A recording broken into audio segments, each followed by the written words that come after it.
I've been at this game for 20 years now, and it's been a rough journey, I'll tell you that much. But, I believe that when you're passionate about something and you don't give up, amazing things can happen.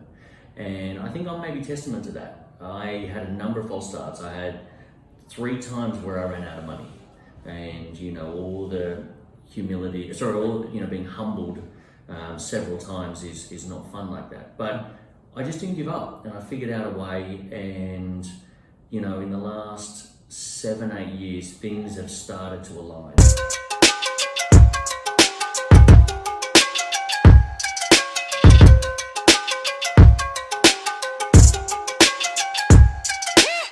Okay, everybody, welcome to this week's episode of the One Shot Movement podcast, where we dive deep into the stories of entrepreneurs that are making it happen. We pull out wisdom, life lessons, and anything that is possible to extract from incredible entrepreneurs. And I'm super excited today because we're with the managing director, the man behind the incredible events company Success Resources. And Success Resources is probably the largest events company in the world at the moment that has the biggest entrepreneurs, the biggest brands in the industry, the likes of Tony Robbins, Gary Vee, Robert Kiyosaki, Richard Branson, Grant Cardone, Arnold Schwarzenegger. Everyone who is out there speaking at the moment is spoken in this event.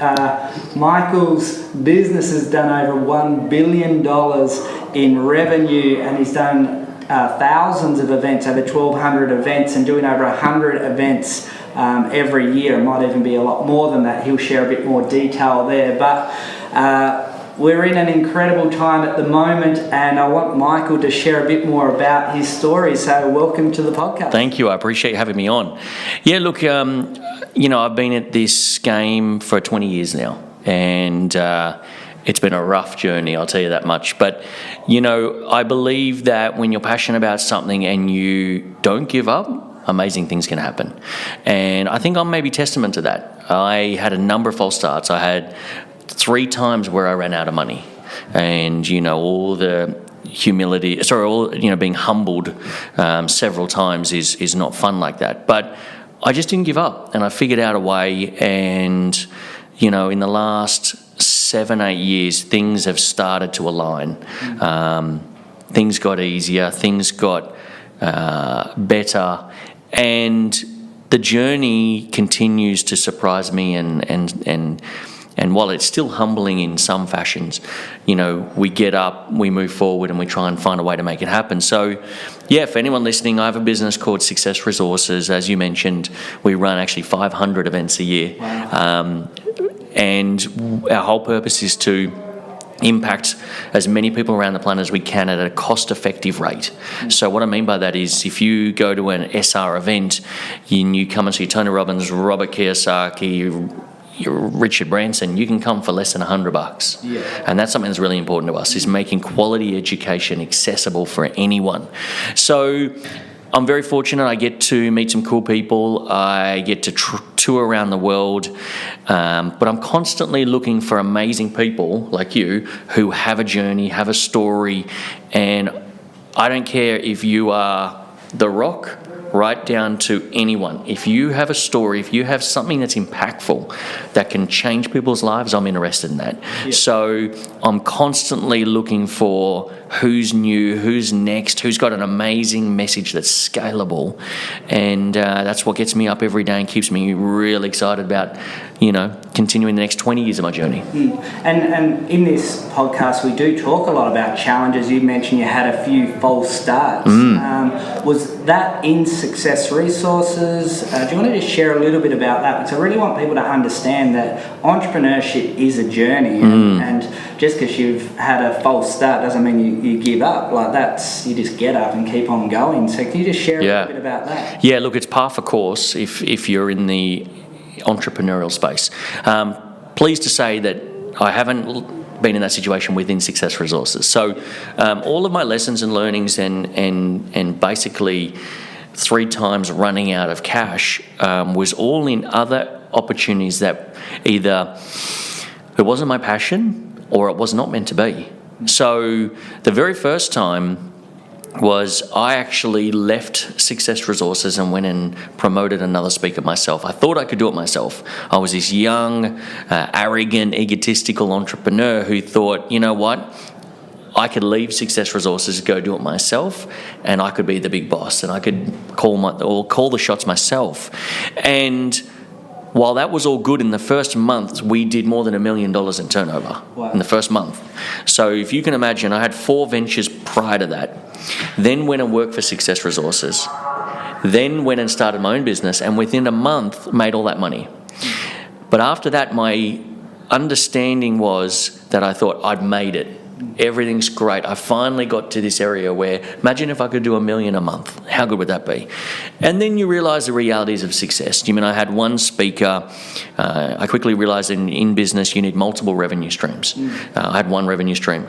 That speaker had massive health challenges and my business stopped overnight. Wow. So here I was, an egotistical young entrepreneur who was cocky and thought I knew how to do everything.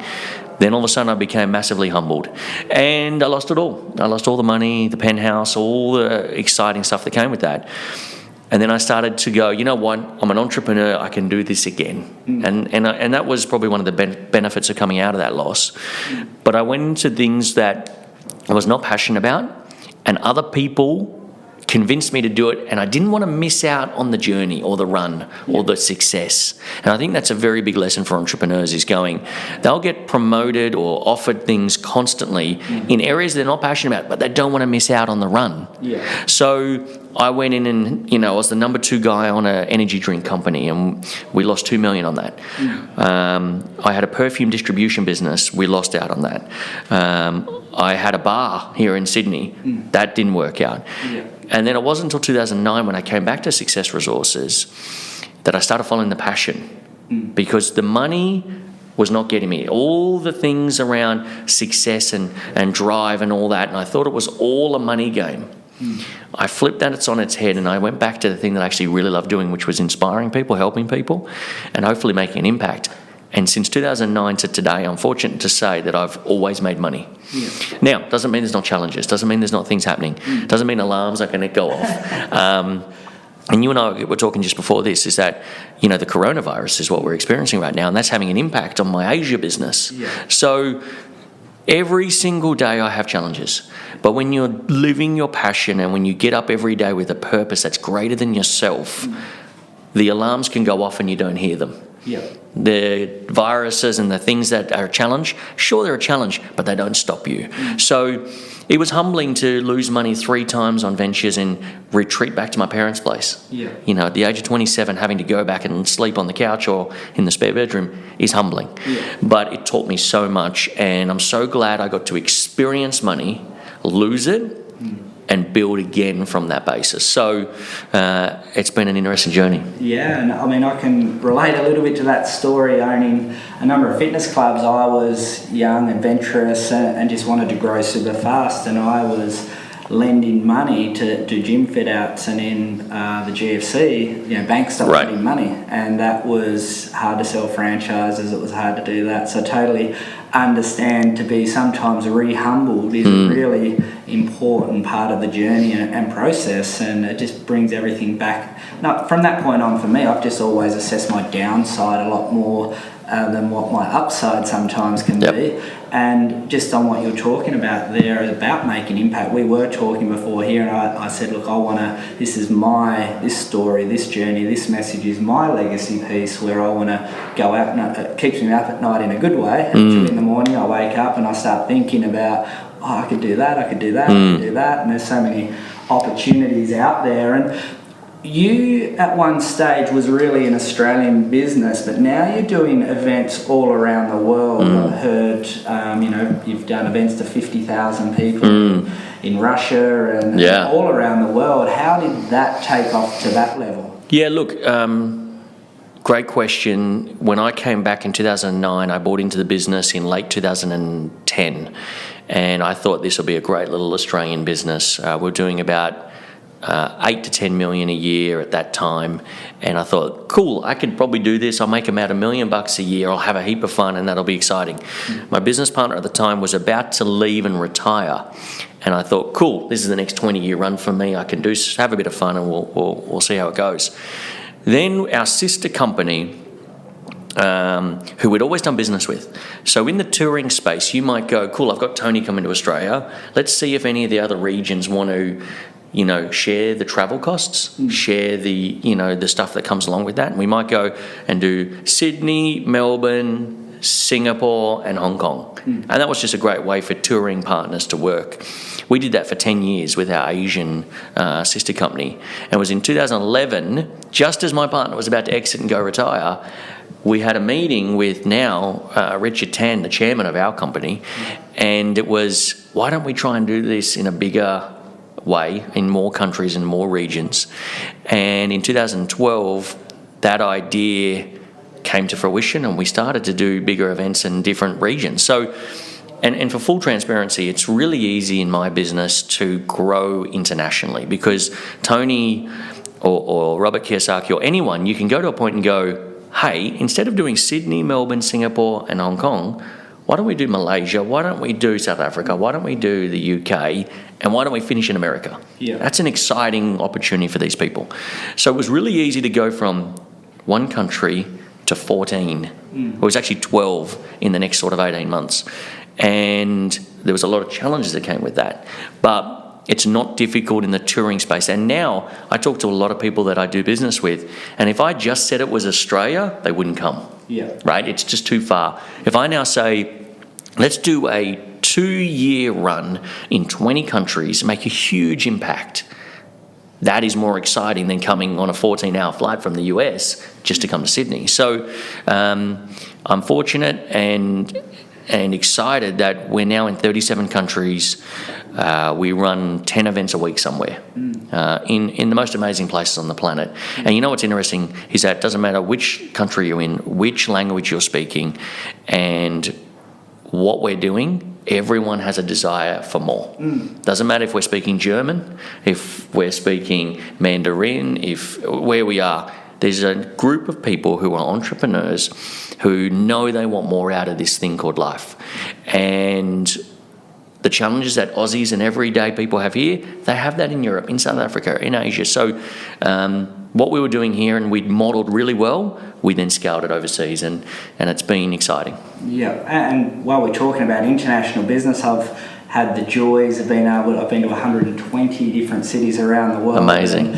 And I had the opportunity to speak in many of those countries that you're talking about, and I always find the entrepreneurial spirit is, you meet someone in the Philippines or someone in India, they're doing the same behaviours and that for entrepreneurship in those countries that we are, but doing business in those countries is often a lot more challenging. Oh, yeah. For me, doing business in Africa is totally different to doing business in the Philippines to doing business here in Australia.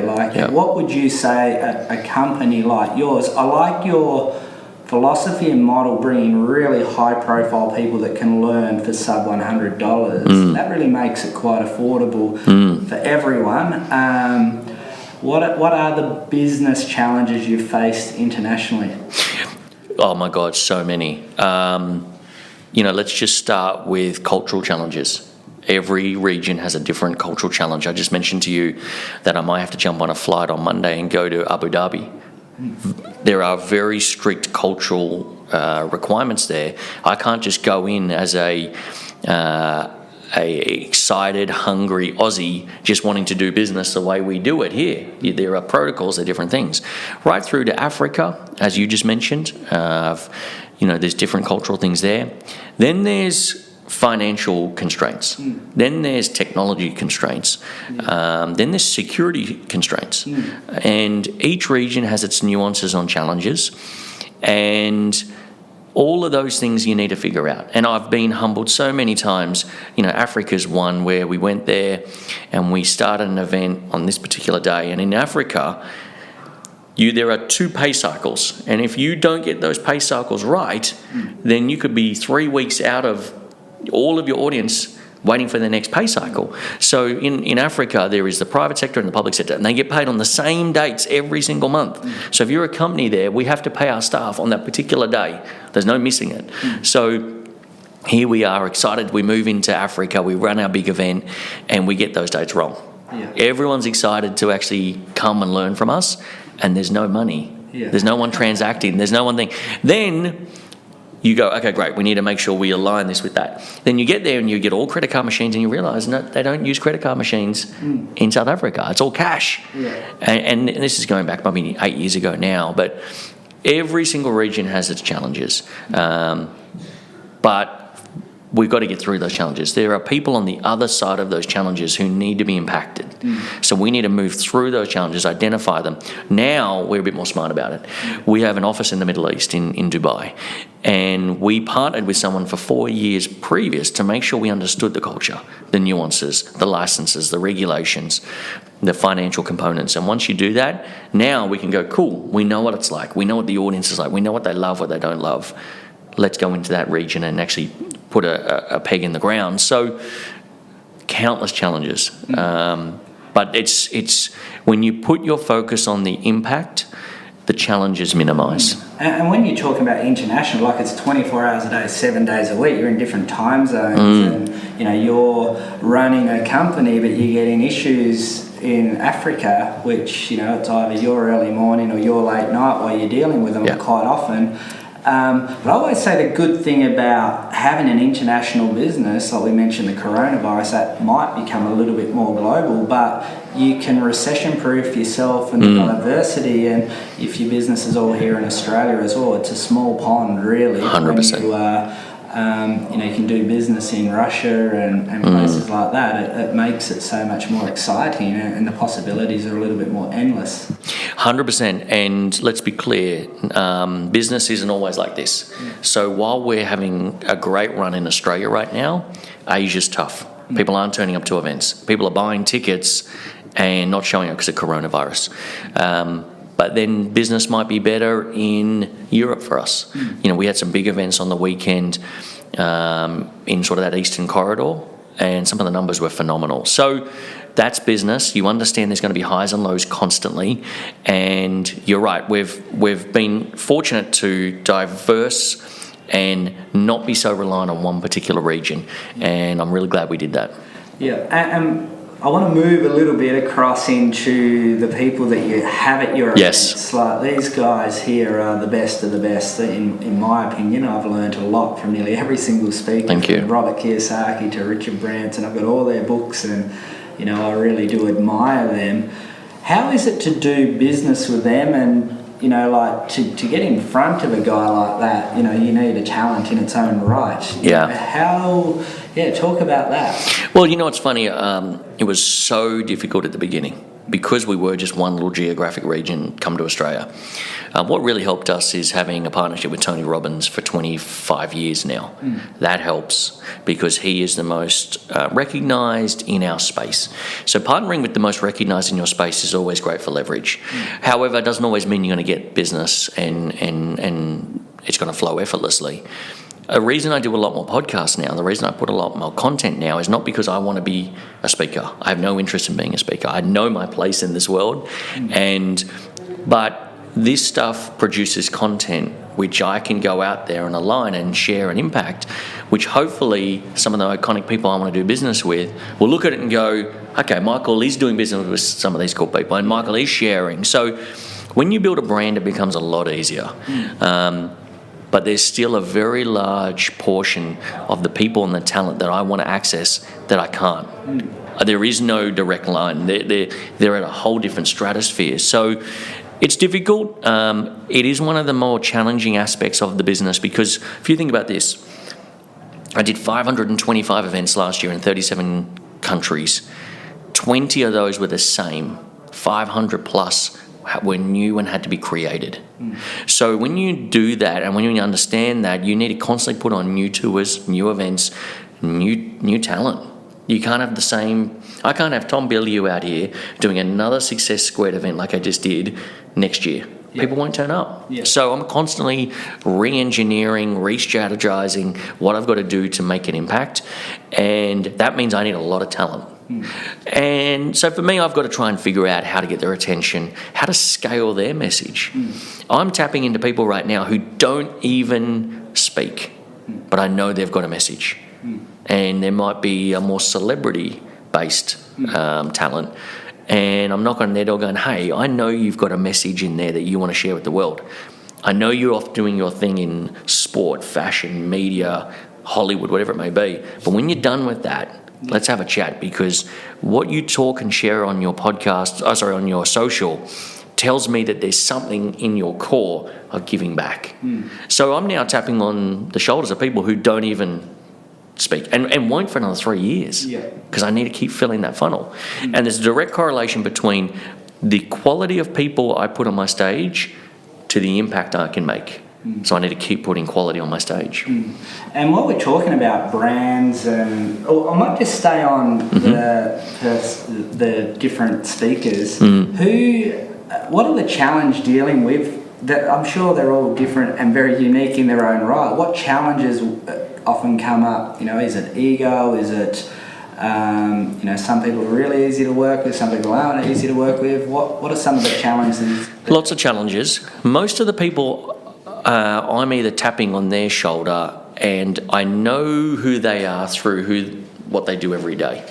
I don't get that many people that I want to work with who have huge egotistical problems, because I've studied them, I've done due diligence to the degree where I know that person is driven with something bigger than just them becoming the superstar.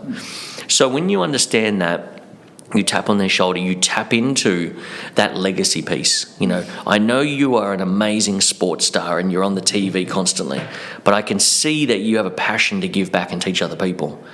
So you pull on that string a bit and you go, hey, once this is all over, let's have a chat about how we can get your message and your story out there and identify what the lessons are. So for young up-and-coming people, you'll be surprised that if I can talk to someone like this, I can get them to emotionally buy into that, even if they've never thought about speaking or sharing their message. But the higher I go up the celebrity pole, the more layers and levels there are to getting to them. So I need to be very creative in how I approach them. Even when you get in proximity to them, does not mean you'll be able to keep their attention and maintain that momentum, because they've got so much opportunity on the go. So every 90 days I go to the US. I continue relationships there. I build new relationships. I approach people who you just would not think will be on my stage one day. And there's a lot of challenges with that. There's a lot of agents, managers, there's a lot of people who want their piece of it as well. So I have countless challenges when it comes to working with talent. But when I connect with them, when they understand what I'm doing, it makes it a lot easier. And when you're talking about, you've got a message to share, a story to tell, etc., I've been doing this podcast now since late last year. And when I've gone and approached people, even like yourself, and just said, look, this is where I'm coming from. My wife and I had a stillborn baby. I'm trying to really go at this is my legacy and impact, what I want to do and tell my story, etc. I'm launching a book. I'm doing a podcast. I haven't really had a no yet. And I've asked the likes of yourself, Jack DeLosas, the former premiership captain of last Collingwood premiership, Di Martini, people like that are just saying, absolutely, I'd love to be involved with that. So, well, you'll be so surprised. It is an amazing hack of connecting with someone. So this is going to sound a little bit egotistical, but it's not meant to be. But a lot of people want to have meetings with me or coffee or will you promote me? Will you do all that? I will say no to all of those just because it's just, I'm probably just not, it's just not that important to me to go down that path at this point. But if you say, I want to interview on my podcast, I'll say yes. Especially if it's someone like you who's got a real genuine story and message. It's such a great hack to get in front of the people you want to get in front of. Especially when you say to them, use the content for your own side. Sure, tag me and all those kind of things. But when you reached out and I understood a little bit about your story, it was an easy yes. So for anyone listening to this, if you want proximity to the people you want to do business with, try and interview them on the podcast. Yeah. But come to them with the message. Come to them with something that's inspirational or it's aligned to what their core message is. If you do that, I reckon 9 times out of 10 you're going to get the interview. You and I are going to build a connection now. I'm so invested in your story and hoping that I can help you with your message that I want to help that. So it's such an easy hack. But too many people are doing the lazy thing of DMing people going, hey, can I get 5 minutes for coffee? It's just never going to happen. Yeah. This is a strategic way, and when you reached out, it was easy. Yeah. And while we're talking about like my brand effectively, and what I'm doing now, while I've had a big journey in business, a lot of success, and what would you say after working with the biggest brand names in the industry for someone that was starting their own or trying to build their own personal brand? What I'd say 3 or 4 really important things, A, they should be doing, and B, that are important for their brand? Yeah. First and foremost, you need to understand the mission you're on. Yeah. Be super diligent in breaking down, is this going to be the thing that I can do for the next 20 plus years? And what I tell a lot of young entrepreneurs is, would you do this for the next 20 years? And their response is always intriguing to me. If they go, oh no, this is going to be a 3-year run and I'm going to make $1 billion. Yeah. Sure, but if you could do it for 20 years, will you do it? Maybe. There's sometimes the answer right there. Yeah. I can tell this is who you are and this is what you want to do. Very similar to me. So first and foremost, identify, is this something that's going to be an obsession for the next 20 years? If it is, move forward. Second thing is start to understand that you need to build a community. Yeah. The best way to build a community is to start to share your knowledge or your passion for that product or service with the world. Great way to do that is podcasts. Yeah. Is start to collaborate with people who are experts in that space. Once you start doing that, those people that you connect with, just like we are, will then hopefully want to help you on your journey. So gone are the days where you sit down and go, I'm going to do a 45-page business plan. Yeah. Those days are gone, right? It's find out what you're passionate about, start adding value, start a podcast, start collaborating with people. Next thing I would say is start running an event. Yeah. Put on an event, a meetup, a whatever it may be. And if for nothing else, to capture content. Yeah. Just again, as an evergreen model to start putting out content, people will start to resonate and will start to associate with you, A, because you're an expert, B, because you're sharing value and content, and they will ultimately want to do business with you.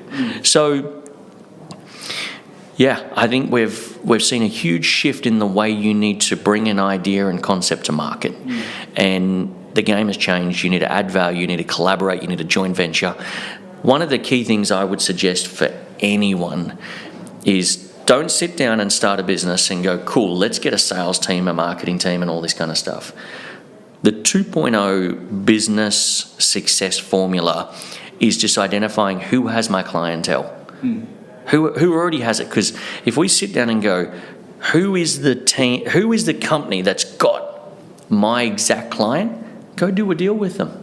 Do you mean I've done deals recently where I've given away a huge equity piece to do business with the group who have my clientele? Yeah. I've done business where I've given away 95% of the deal to capture 5%. To then go, they got 500,000 people who are in my exact target market, start a new opportunity, give them the lion's share just to get proximity. Yeah. So I think the game has changed. I really fear for anyone sitting down now and just going, let's start a company from scratch and hopefully we'll bring on one person, then a second person, and hope. It's just too long and too hard. And if you truly have a passion, the biggest people in the market will want to do business with you if they believe it's truly a passion.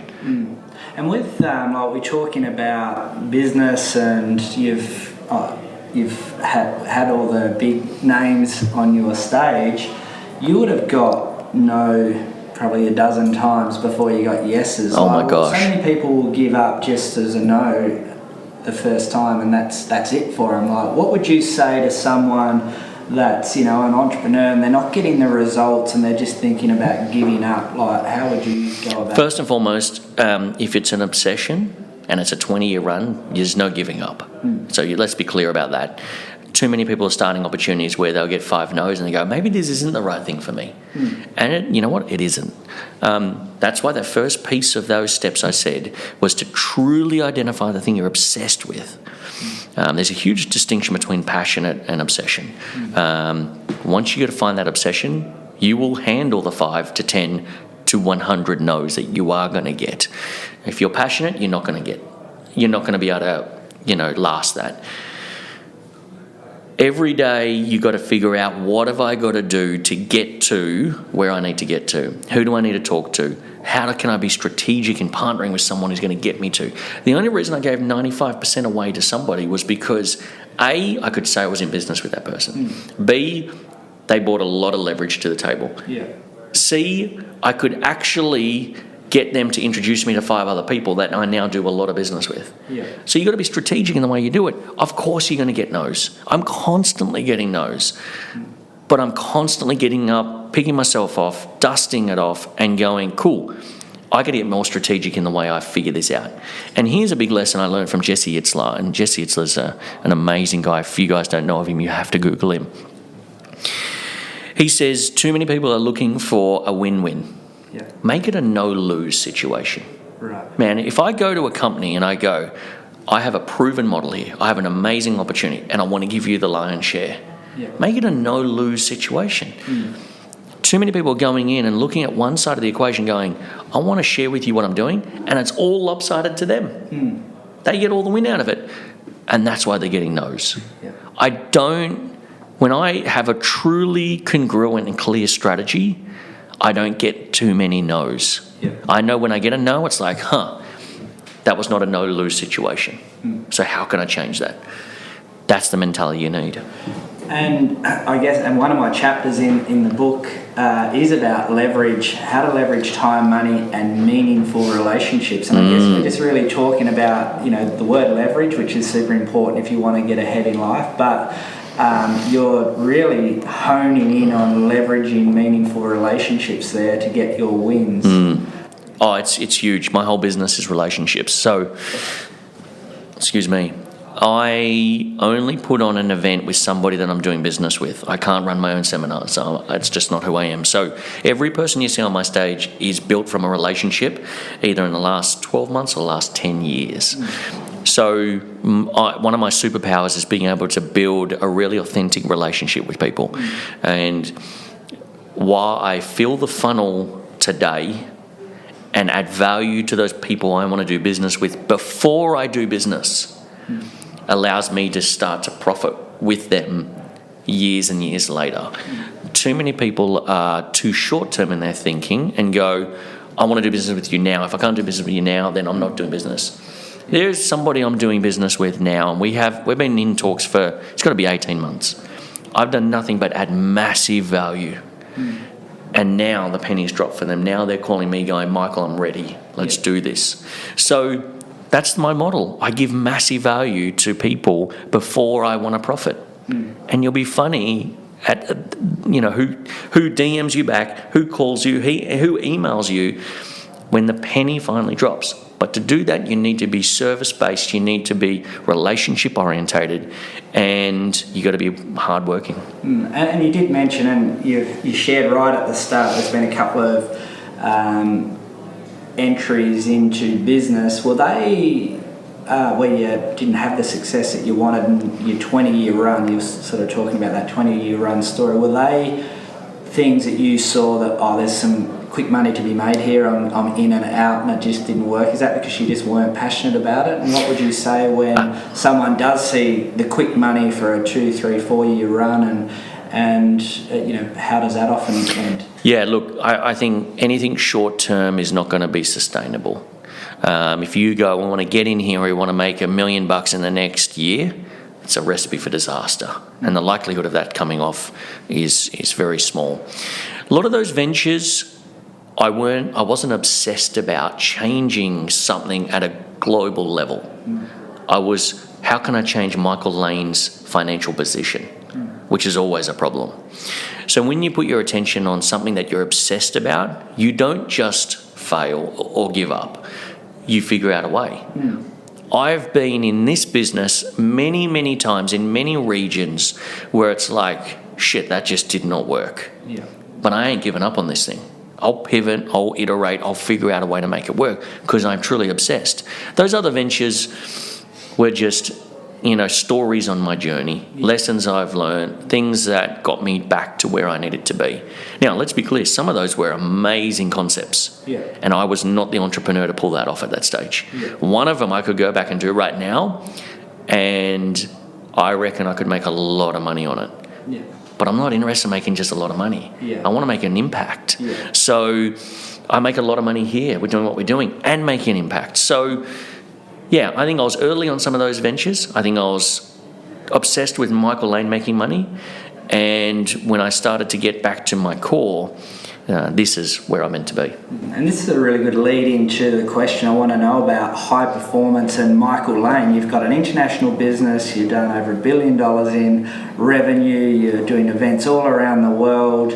How do you stay grounded? Like, are you someone that meditates? Are you someone that, gets up early? Are you someone, just share a bit about that. Yeah, I do all those things. I'm a product of the people I promote. You can't be around Tony, Richard Branson, all of these kind of people and not take something from them. I have just managed to take snippets of all of them and put them into process that I use. I'm up early. I'm working on myself for 2 hours a day. I'm training. I'm spending time with my kids. I'm meditating.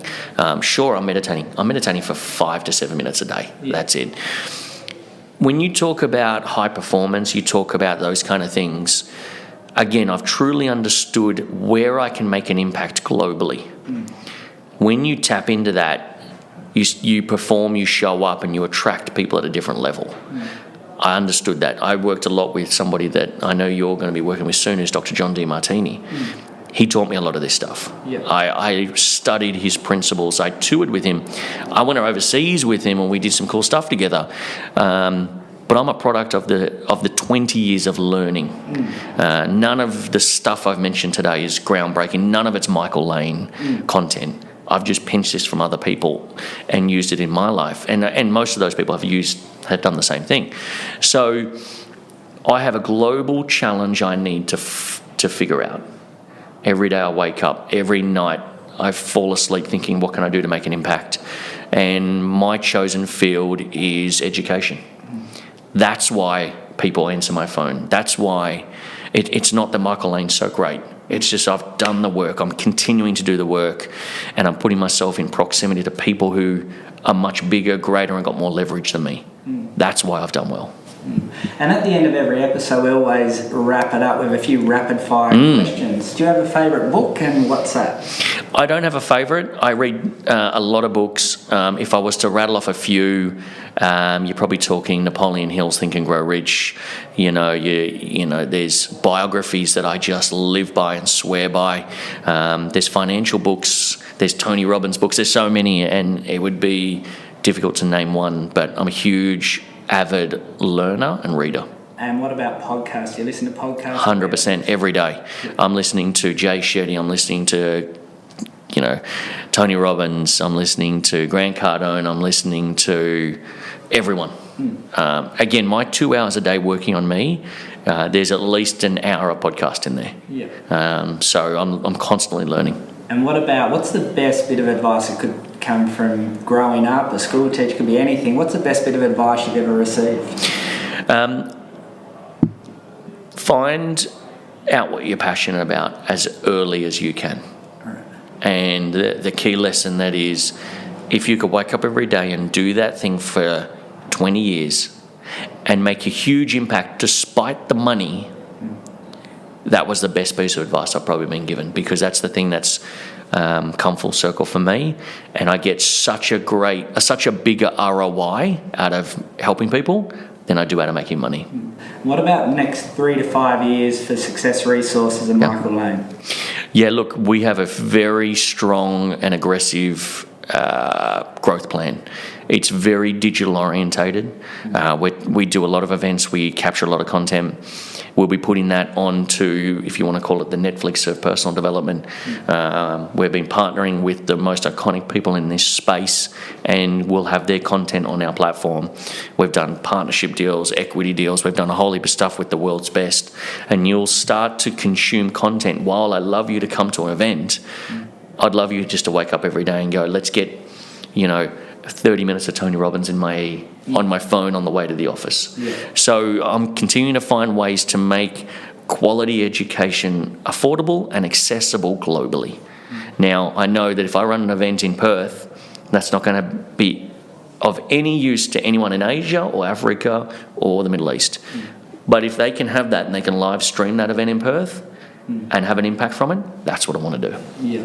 And what about where do we find out more about you, your business? It's a chance for you to throw out there where to connect. Yeah, I appreciate that. If you Google Success Resources, if you go to any social media platform and type in Success Resources, you'll see what's happening in our space. If you want to follow me, my handle is It's Michael Lane, ITS Michael Lane. And yeah, follow me on my journey. While I'd love you to come to an event, it's not that important to me.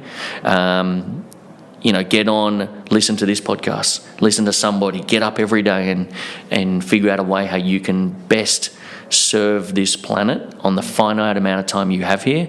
And if you do that, I think you'll live a long and prosperous life. And from myself, I just want to thank Michael for jumping on today. Extremely busy guy, and I was sharing a bit about the time he offered me to come in the other day. I was talking to a common friend just randomly, and she was saying to me, you should go and connect with Michael Lane. So it sort of... I appreciate that, Christelle. Coincidentally all happened, and another person she worked with was John D. Martini, who also said 12 hours later. So it was sort of like the world was aligning at the time. But so much to unpackage, so much value you've provided there, and I'm looking forward to seeing more about Success Resources and Michael Lane. As I always say to people at the end of every episode, you've got one shot at life. Go out there and give it your best shot, whatever that is for you. Make sure you're living with passion and purpose. My name's Craig Schultz, and we're here with Michael Lane. Thanks, mate. You've got one shot, so take it. You live one life, embrace it. Don't let fear tie you down, it'll mess you around. You've got one shot.